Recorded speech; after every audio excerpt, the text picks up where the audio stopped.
салом дӯстон, силсилаи ғалабаҳои таъсирбахш қатъ шуд. дирӯз бозии Реал, Мадрид ва Аталанта дар Лигаи Чемпионҳо хело пуршиддат ва пурэнержӣ сурат гирифт, ки дар он ҳар лаҳза метавонист ҷараёни бозиро дигар кунад.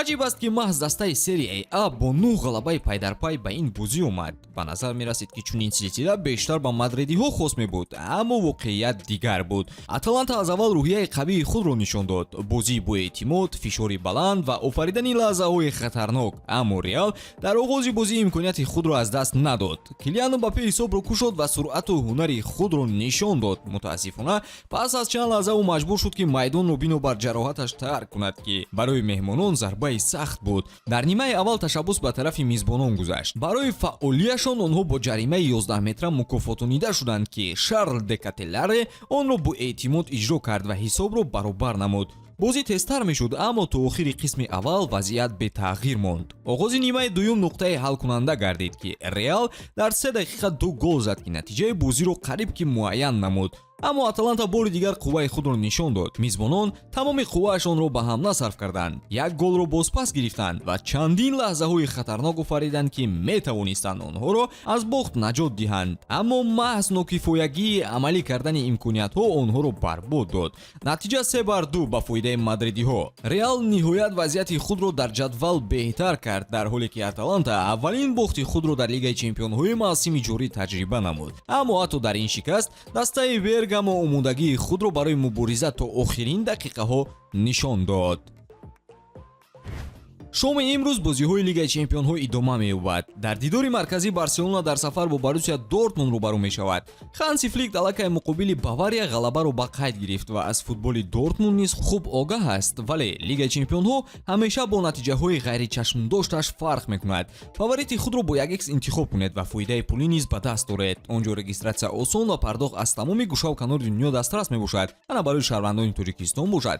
то 8000 сомонӣ бонус дар аввалин пардохт бо промокоди Таҷфуд пешниҳод мешавад. силкаи лозима дар комментария. ба ҳама муваффақият.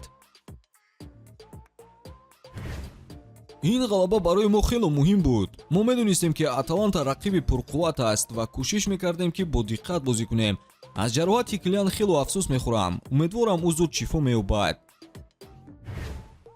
мо хуб бозӣ кардем, аммо ин кофӣ набуд. дар чунин бозиҳо ҷузъиёти хурд ҳама чизро ҳал мекунад. бо вуҷуди шикаст ман аз бозигаронам фахр мекунам.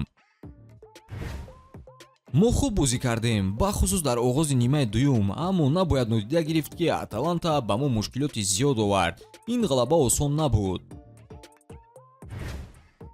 бозӣ хело душвор буд. Аталанта нишон дод, ки чаро ҳоло яке аз дастаҳои пурқуввати Аврупо аст. пас аз голи дуюми онҳо фишор ба дарвозаи мо хело зиёд шуд, аммо мо тавонистем муқовимат кунем. ин гуна бозиҳо моро обутоб медиҳанд.